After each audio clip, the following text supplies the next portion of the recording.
ونعوذ بالله من شرور أنفسنا ومن سيئات أعمالنا من يهد الله فلا مضل له ومن يضلل فلا هادي له ونشهد أن لا إله إلا الله وحده لا شريك له ونشهد أن سيدنا ومولانا محمدا عبده ورسوله الذي أرسل بالحق بشيرا ونذيرا. أما بعد، قال الله تبارك وتعالى في القرآن المجيد والفرقان الحميد: أعوذ بالله من الشيطان الرجيم. بسم الله الرحمن الرحيم.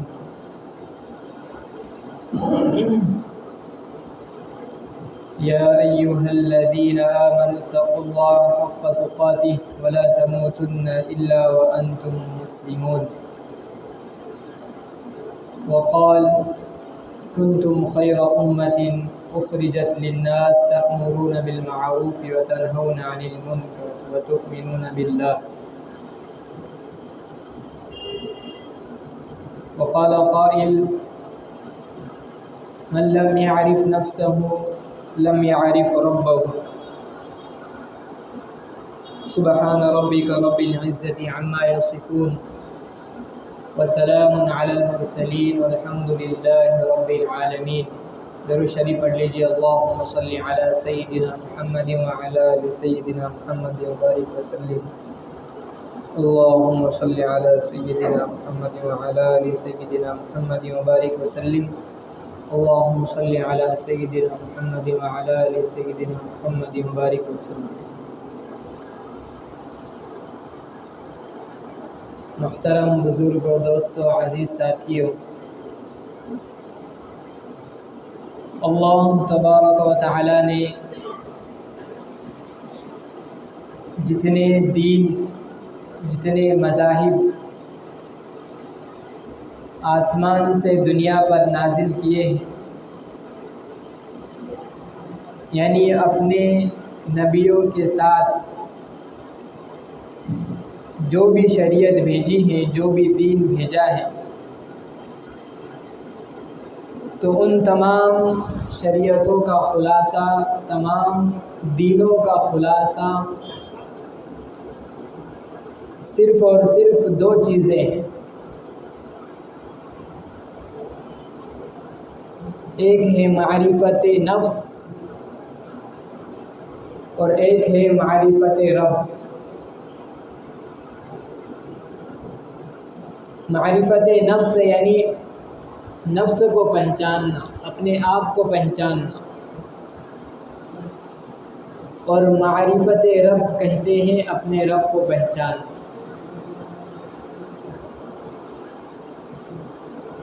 اور یہ دو چیزیں تمام ادیان کا خلاصہ ہیں.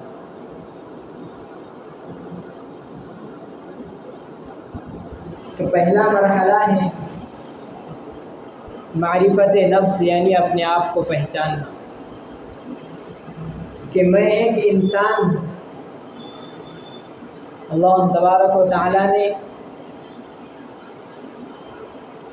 نہ جانے کتنی مخلوق پیدا کی ہے،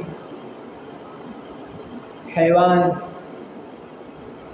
چرند پرند، درندے، جمادات، نباتات، اسی طرح جن، فرشتے. تو ہر مخلوق ہے. اسی طرح ہم یہ بھی جانیں کہ اللہ تبارک و تعالی نے ان مخلوقات میں سے ہم کو انسان بنایا، اور انسان کیا ہے؟ تمام مخلوقات کی سردار، اشرف الامم ہے.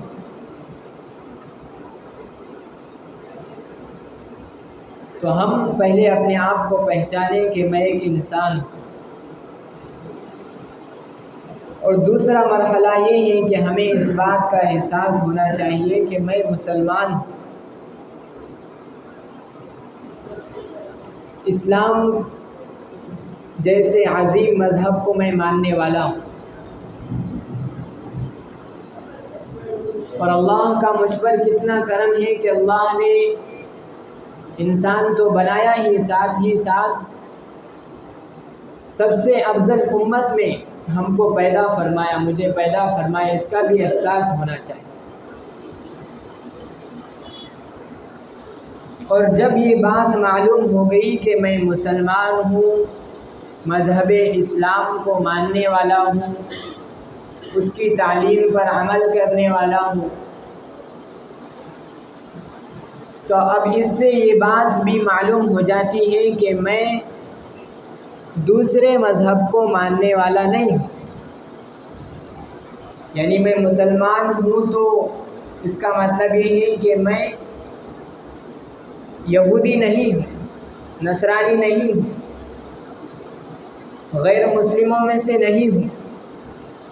سکھ، عیسائی، جتنے بھی مذہب ہیں ان تمام کی نفی ہو جاتی ہے، اس لیے کہ یہ سب ان کو ماننے والا نہیں ہے تو کیا ہے، وہ پھر وہ مسلمان ہے، اس لیے ان کو نہیں مانتے۔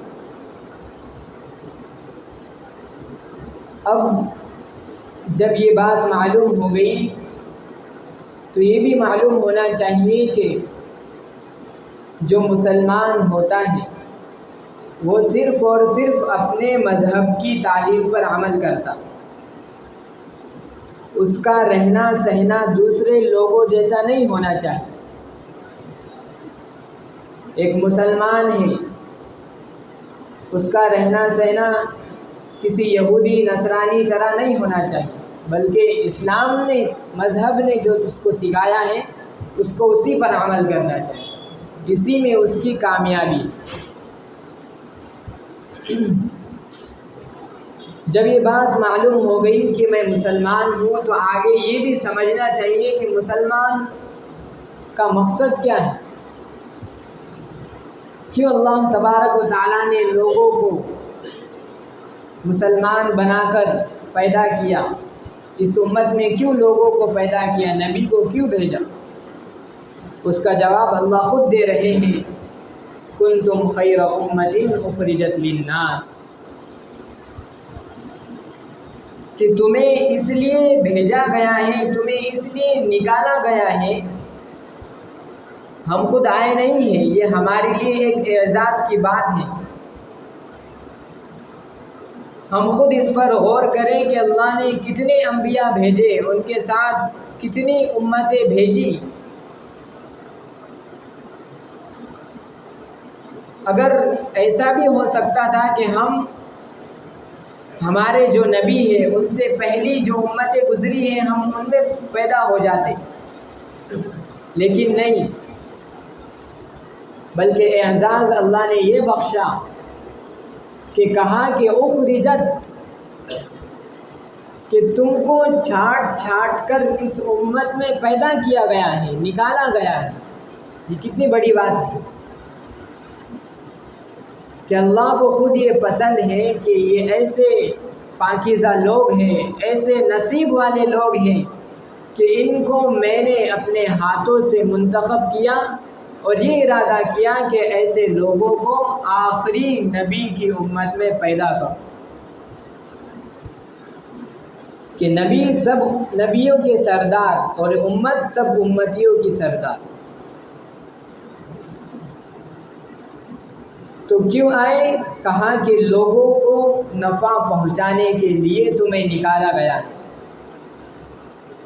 تم بھلائی کا حکم کرتی ہو، برائی سے روکتی ہو اور ایک اللہ پر ایمان رکھتی ہو۔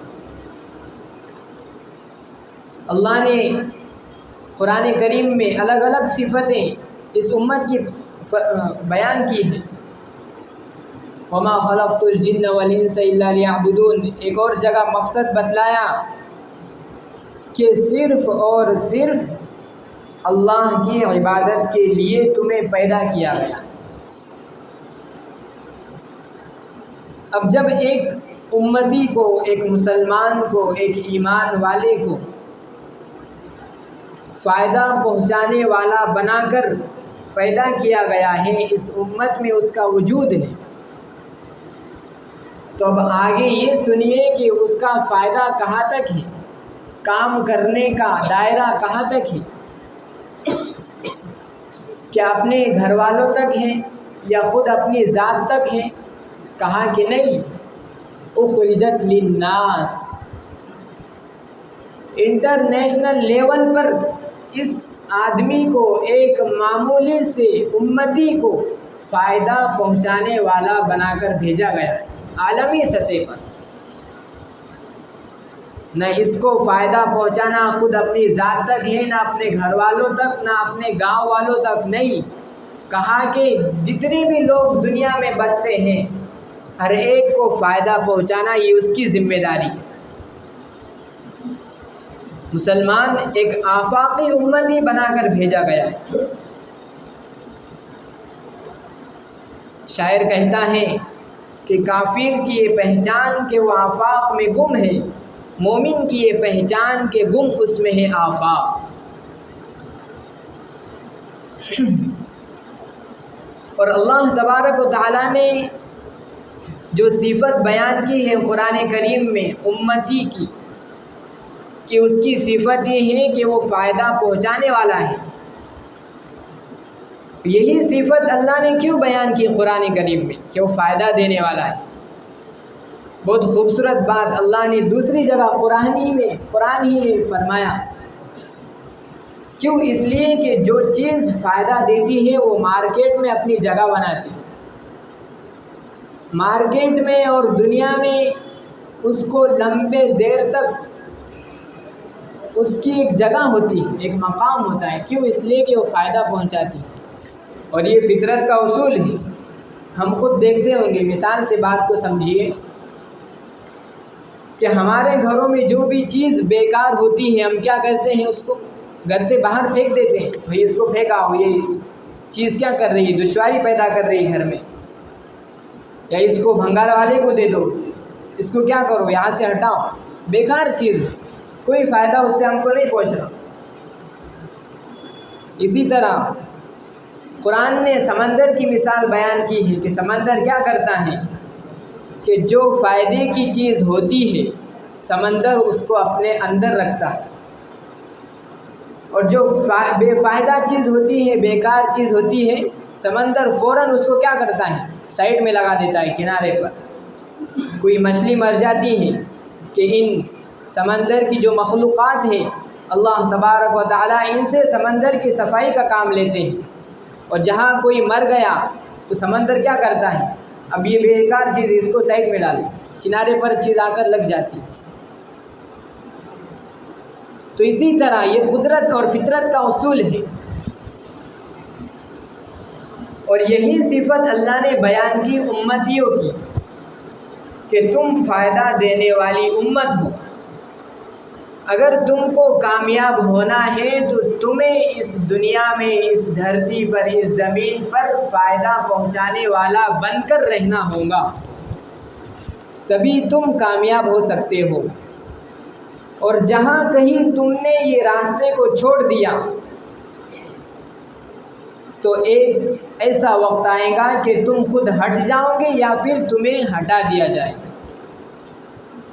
کیونکہ اصول یہی ہے۔ آج یہ بہت بڑا المیہ ہے کہ آج ہم نے خود اپنا سوچا، اپنا فائدہ سوچا، دوسروں کا فائدہ کبھی نہیں سوچا۔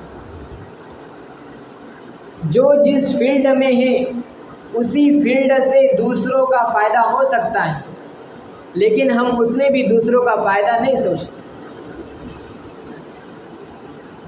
کہ کوئی ڈاکٹر بنتا ہے تو ڈاکٹر بنتے ہی ڈاکو بن جاتا ہے، رہبر بنتے ہی وہ رہزن بن جاتا ہے، پروفیسر بنتے ہی پروپیگنڈے شروع کر دیتا ہے، وکیل بنتے ہی سفید جھوٹ بولنے کا اس کو سرٹیفکیٹ مل جاتا ہے، کوئی ناظم بنتا ہے تو سوداگر بن جاتا ہے، کوئی تاجر بنتا ہے تو لوٹنے والا بن جاتا ہے، کوئی عالم بنتا ہے تو مذہب کے ٹھیکیدار بن جاتا ہے۔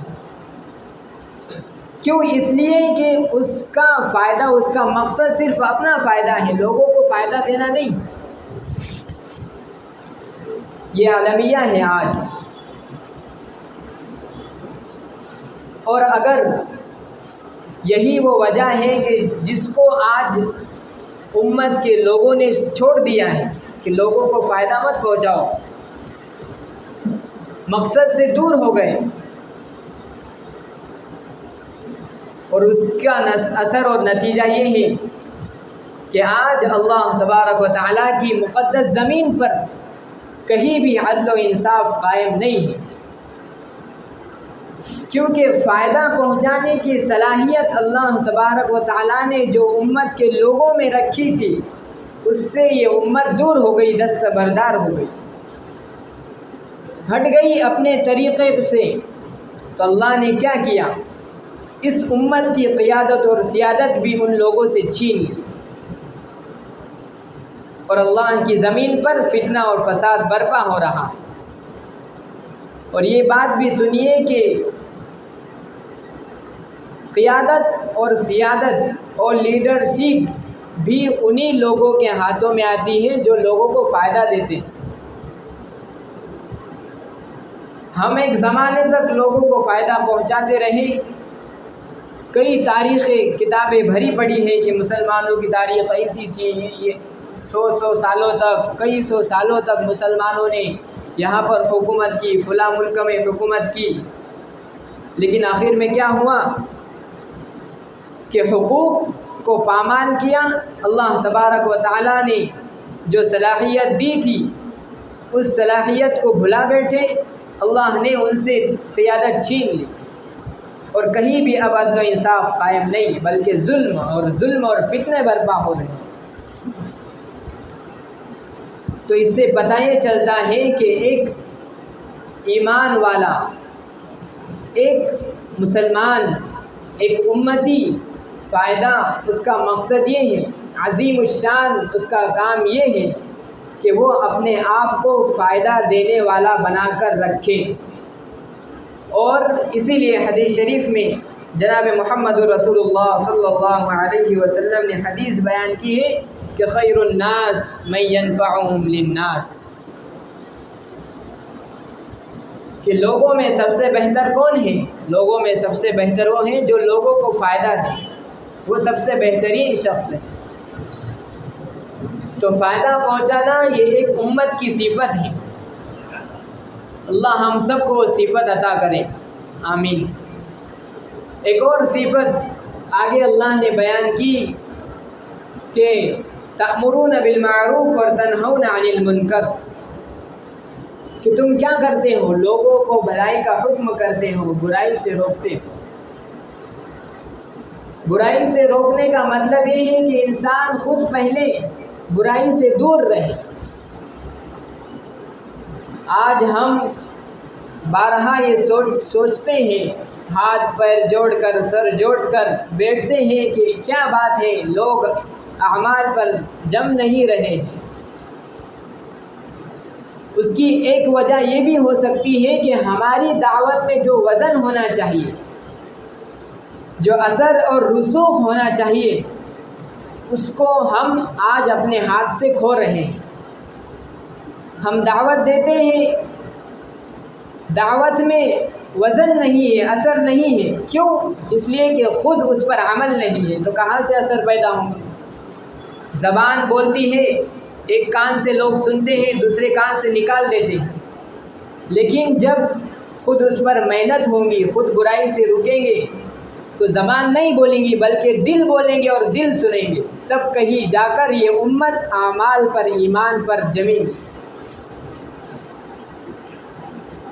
تو ایک صفت یہ ہے کہ ہم اپنے آپ کو برائی سے دور رکھیں، اپنے اخلاق اچھے کریں، اپنے کردار اچھے کریں، احساس ہمارے دل میں یہ ہو کہ اللہ تبارک و تعالیٰ نے ہم کو یہ کہا ہے کہ تم لوگ برائی سے روکنے والے ہو، اگر میں بھی برائی کرنے والا بن جاؤں تو کہیں اللہ کے نزدیک میرا شمار برائی کرنے والوں میں نہ ہو جائے۔ اس بات کا احساس ہونا چاہیے، ڈر ہونا چاہیے۔ علامہ اقبال رحمۃ اللہ علیہ نے عجیب بات ارشاد فرما کر گئے ہیں، کہا کہ لوگوں زمانہ آگے جا رہا ہے، اسے آگے جانے دو۔ کیا کہا؟ یہ زمانہ بہت آگے جا رہا ہے، آگے جائے گا بھی۔ اور ایک بات یاد آ رہی ہے حکیم الاسلام قاری طیب رحمۃ اللہ علیہ کی کہا کہ زمانہ جتنا آگے جائے گا یہ اتنا ہی دین سے قریب ہوتا جائے گا، اتنا اسلام سے قریب ہوتا جائے گا، اور ایسا ہو بھی رہا ہے۔ تو شاعر مشرق علامہ اقبال رحمۃ اللہ علیہ فرما کر گئے ہیں کہ لوگوں، زمانہ آگے جا رہا ہے، اسے آگے جانے دو، تم اپنے اخلاق، اپنے کردار، اپنے معاملات اسی طرح رکھو جو اخلاق اور کردار اور معاملات 1400 سال پہلے تھے۔ محمد رسول اللہ صلی اللہ علیہ وسلم نے جو اخلاق ہمیں دیے ہیں، جو چیز ہمیں دی ہے، تم اسی کو پکڑ کر رکھو، وہی اخلاق تم اپناؤ، یہ زمانہ تمہارے پیچھے آ جائے گا۔ تم کلمہ پڑھ کر اخلاق تک پہنچو لوگ، اور یہ زمانہ تمہارے اخلاق کو دیکھ کر کلمے تک پہنچ جائے گا۔ کیوں؟ اس لیے کہ تیری نسبت ابراہیمی ہے کہ معمار جہاں تو ہے، کہ زمانے کے ساتھ بہنا اور زمانے کے ساتھ چلنا یہ تیری صفت نہیں ہے، بلکہ استقامت کے ساتھ اپنے دین پر، ایمان پر، عقیدے پر جمنا، اور ایسا جمنا کہ زمانہ تجھے دیکھ کر بدل جائے اور زمانے کی فضا تجھے دیکھ کر تیری طرف ہو جائے، کہ تو جدھر کو چلے زمانہ ادھر ہو جائے۔ ایسا تیرا مزاج ہونا چاہیے۔ یہی باتیں اور یہی کہنا اور سننا ہمارا دین ہماری اس کی تعلیم دیتا ہے، ہمارا مذہب ان چیزوں کی تعلیم دیتا ہے۔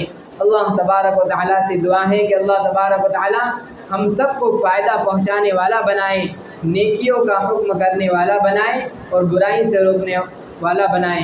اللہ تبارک و تعالیٰ کہنے سننے سے زیادہ عمل کی توفیق نصیب فرمائے۔ وآخر دعوانا الحمد للہ رب العالمین۔ سنتیں پڑھنی۔